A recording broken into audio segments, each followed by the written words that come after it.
Los radiohalos de polonio demuestran que, cuando fueron formados estos granitos, había un proceso diferente en funcionamiento. He aquí evidencia clara que invalida el principio uniformitario. La ley natural no lo puede explicar todo, como los halos de polonio, y los milagros de Dios existen, como la creación instantánea de granito. La teoría uniformitaria era el adhesivo que consolidaba la teoría de la evolución.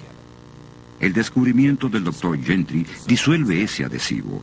La evidencia de los radiohalos de polonio contradice totalmente el principio uniformitario y se alza como amenaza contra todo el entramado evolucionista en el que han invertido arduamente los científicos durante 1 siglo y medio. Seamos francos. Los halos de polonio y el principio uniformitario no pueden existir en un mismo universo. Debe ser uno o el otro. Así que, ¿cuál ha sido la reacción de la comunidad científica a esta evidencia? La primera reacción de muchos científicos que han pasado su vida sobre la estructura evolucionista es intentar barrer a un lado la evidencia de los halos. Por lo general, lo ven como un diminuto misterio que se tiene que sopesar contra toda la evidencia a favor de la evolución y a favor de una constante descomposición radioactiva. Dr. Bruce Holman, profesor de química en la Universidad Luterana de Wisconsin. Cualquier planteamiento sobre la formación de la Tierra debe explicar cómo los halos de polonio fueron formados en el granito. Si se piensa que la Tierra se estuvo enfriando durante millones de años, hay una contradicción, no importa cómo se mire. Pero se puede explicar fácilmente si creemos que la Tierra fue creada por Dios de la manera que lo describe la Biblia. El Dr. Gentry ha publicado literatura científica y sobre diferentes temas durante muchos años. Sus hallazgos sobre los halos de polonio han estado en tratados científicos durante 25 años y no pudieron ser refutados en el juicio de Arkansas. Lo que más me sorprende es la falta de disposición de la comunidad científica de poner su labor en el centro de la discusión científica en un país que se enorgullece de la libertad de investigación y de expresión. El Dr. Gentry merece la oportunidad de compartir completamente sus resultados, sus descubrimientos y su explicación de ellos. ¿Por qué no ha traído la comunidad científica esta evidencia al centro de la discusión? La base de la ciencia es probar todas las teorías por medio de repetidos experimentos. Así se descubrieron las leyes básicas de física y química. Es así como se obtuvieron los resultados del Dr. Gentry. Si está equivocado, ¿por qué no responden los evolucionistas publicando sus averiguaciones en los escritos que editaron sus informes? Si hubieran podido, los evolucionistas habrían llenado páginas de publicaciones científicas refutando esta evidencia a favor de la creación. No hacerlo indica lo que ha sido el mayor secreto de la ciencia. Los evolucionistas cometieron el error de formar la teoría de la evolución sobre la premisa de que los granitos se formaron de un modo natural, sin una firme base científica que apoye esta premisa. Su ignorancia fue ampliamente expuesta en el comentario de un reconocido geólogo que habló en un simposio internacional sobre el origen del granito en 1947. Señor presidente, damas y caballeros, es un placer tomar parte en una discusión de este tipo por 2 razones. En primer lugar, los periódicos y la radio traen ante nosotros problemas cada día y amenazan con terribles consecuencias si no los resolvemos. En este simposio tratamos un problema que realmente es un viejo amigo. Este problema se remonta a través de todos los años en los cuales ha existido la ciencia de la geología. Nunca nos hemos quedado satisfechos en cuanto a la solución. Y debemos resaltar, además, de que no hay ninguna consecuencia importante que resulte de nuestra falta de soluciones viables.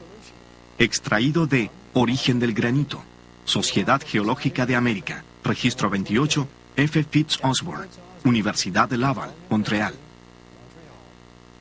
A pesar de esta actitud pasiva, los geólogos tenían buenas razones para preocuparse sobre el origen del granito, aún antes de la publicación del descubrimiento de los halos de polonio. Esta roca es riolita. Se forma cuando el granito, fundido en la tierra, se abre camino hacia la superficie y se enfría lentamente. Sus cristales son casi microscópicos y de color claro. En contraste, el granito posee minerales oscuros que contienen los halos de polonio y sus cristales son mucho más grandes. Los geólogos suponían que los granitos se formaron tras un proceso de enfriamiento en el seno de la Tierra, pero desde el principio existía evidencia de que su premisa era errónea. Esta riolita se formó a una profundidad de 500 metros con enfriamiento lento. Solo muestra unos diminutos cristales, no es granito. Los geólogos concluyeron que los granitos se formaron a mayor profundidad. En los años 60, los geólogos fundieron pequeños trozos de granito y los enfriaron lentamente en condiciones y a temperaturas existentes en las profundidades de la Tierra. Esta es una roca producida en esos experimentos. Solo tiene diminutos cristales, igual que la riolita. No son cristales grandes, ni tampoco oscuros.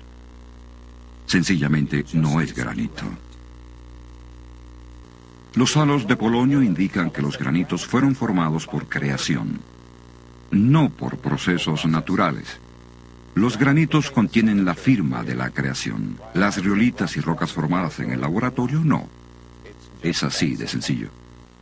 A pesar de estos hechos, en el 87 los geólogos aún trataban el origen del granito, como en el 47, cuando se le denominó un viejo amigo. El simposio de 1987 concluyó con este lamento. Como fue ampliamente documentado por la discusión en esta reunión, aún se debaten muchos asuntos antiguos. Espero sinceramente que dentro de 100 años no sigamos debatiendo el origen de los granitos. Profesor W.S. Fife, Departamento de Geología, Universidad de Ontario Occidental, Canadá.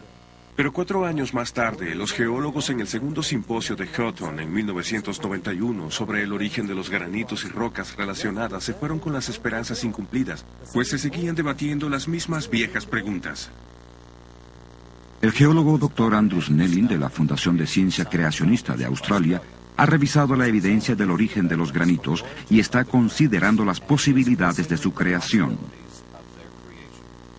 Para responder el cuestionamiento de origen de los granitos y para comprobar si la sabiduría convencional es la explicación correcta, debemos examinar las relaciones de los granitos en el campo, cuánto granito hay y cuánto hay en relación a las otras rocas. Y aquí, por ejemplo, en el sur de California, en las cordilleras donde estos granitos están expuestos en extensiones de cientos de kilómetros cuadrados, podemos observar ciertas relaciones algo extrañas que la sabiduría convencional no parece capaz de explicar. Por ejemplo, vemos como aquí en estas rocas se pueden ver algo así como bloques y manchas oscuras que están claramente delineados. Se distinguen claramente frente al granito normal. Y en otros lugares podemos ver lo que parece ser un material venoso y ligero. Y esto nos plantea la cuestión sobre si no ha habido tal vez 2 o incluso 3 fundiciones de diferentes composiciones. También plantean la siguiente pregunta: ¿cómo puede explicar la sabiduría convencional fundiciones como estas, que yacen una al lado de la otra con rocas como estas que son tan diferentes entre sí y no mezclarse? Esto nos conduce a la siguiente pregunta: ¿hay alguna otra explicación posible para el origen de estas rocas, estos granitos? Creo que existe otra explicación. Verán, cuando observamos estas y vemos estas relaciones que hemos discutido aquí, tenemos que hacernos esta pregunta: ¿podrían estas rocas formarse rápidamente? De repente, después de todo, no ha habido tiempo para la mezcla. Tal vez no, hubo calor involucrado, lo cual explicaría el que no haya ocurrido una mezcla. Esto trae a mi mente la posibilidad de lo que dice la Biblia, que dice que Dios creó rocas en el principio. ¿Podrían estas ser las rocas que Dios creó? La Biblia dice que en el principio Dios creó el mundo. Él creó la tierra. Significa que habría creado las rocas. ¿Podrían estas rocas, estos granitos, haber tenido un origen repentino creado por Dios? En este contexto es importante, por lo tanto, no solo que podamos apreciar las relaciones de campo, además podemos observar estas rocas bajo el microscopio. Pues en el mundo microscópico, observando estas rocas, debemos recordar que existe evidencia allí desde hace mucho tiempo de partículas radioactivas en estas rocas que sugieren enfáticamente que estas rocas son obra de Dios.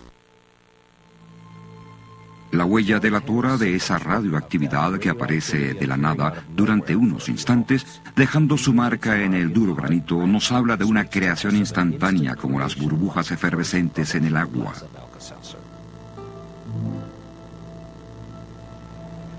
Algo extraordinario ocurrió cuando se formaron estas rocas. Algo que desafía las leyes de la física que actualmente observamos. La evidencia fue capturada en el granito y vemos con un microscopio el pequeño misterio de la creación, los halos de polonio. Son un misterio solo para los que están decididos a apegarse a su teoría de una Tierra de miles de millones de años. Para aquellos dispuestos a considerar el relato de Génesis de una creación reciente y rápida, los halos son perfectamente entendibles. Encajan en el cuadro bíblico al encontrarse en las mismas rocas que aparecieron en el principio de la semana de creación. En el principio, oh Señor, pusiste las fundaciones de la tierra. Porque Él habló y fue hecho. Él mandó y quedó firme. Los halos de polonio ofrecen firme evidencia de que las rocas fundacionales de la Tierra, los granitos, fueron creadas casi al instante. Para el doctor Robert Gentry, los pálidos anillos son casi como las huellas de Dios, la firma de la creación.